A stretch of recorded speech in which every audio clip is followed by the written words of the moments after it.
Let me draw you a picture really quick.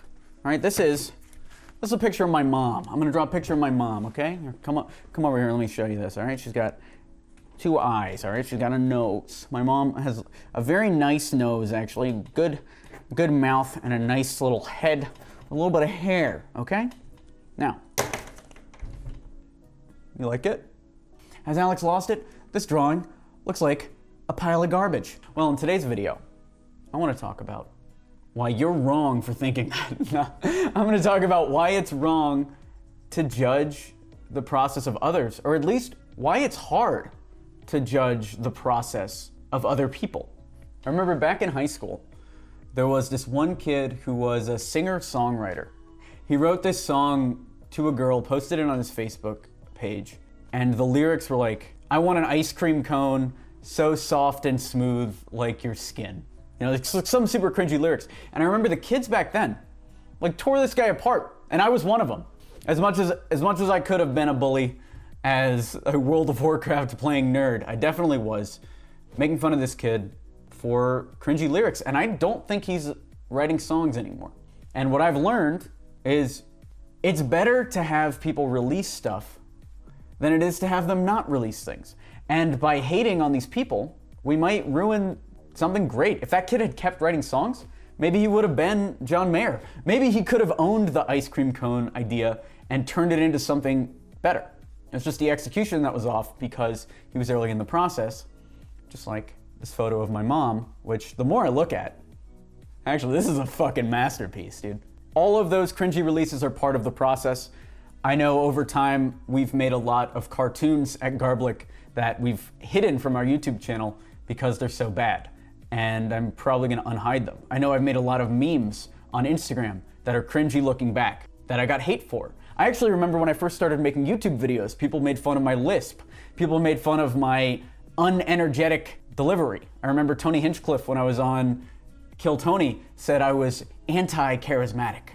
And all that hate, I could say it fueled me, right? It kept me going. But actually, every time I got hated on, I got super depressed, questioned myself, almost didn't want to keep going. So that's what this video is about. It's hard to judge the process of others. If you are the type of person who makes fun of cringy videos, watches cringe compilations, or comments negative stuff on people's Instagram posts, just know what you're doing. And this video is as much for me as it is for you, because I used to do this kind of shit all the time. I would make fun of people's art. I would, mock people, basically be a dick online, and it's not good for the creatives. When I was starting my first business with cold email, if I'd quit when a few people were telling me unsubscribe or I'm a spammer, then I never would have been able to optimize the emails to the point where they don't say that anymore, because the emails actually deliver value. Making animations. If we hadn't kept pushing, if me and Jacob hadn't kept creating animations after the first 3 or 4 were completely terrible, like unreleasable, we never would have worked with Pauly Shore, we never would have created Garblic Media, and we really wouldn't be on the fulfilling path that I'm on, which is creating art. Like, I'm so energized when we're making movies, when we're doing anything like that. And the same with this, with learning how to draw. It's hard to judge the process of others, especially people are like me who release literally everything as soon as it's done. And maybe that's a problem that I have. I know my little brother, who's a DJ, would rather sit on his songs for a few weeks or even a few months and just not release them, make sure they're perfect. And that is also a strategy. But I would rather be the person that releases crap, in quotes, over and over again. I would rather do 5 drawings a day, post them all on Instagram, and have people ignore me than post 0 drawings a day and never get to express the art that is Alex Berman, the journey. I tweeted this recently. I think it's worth sharing as part of this video because it fits. I should have released my music, art, and movies earlier. I've been creating since middle school.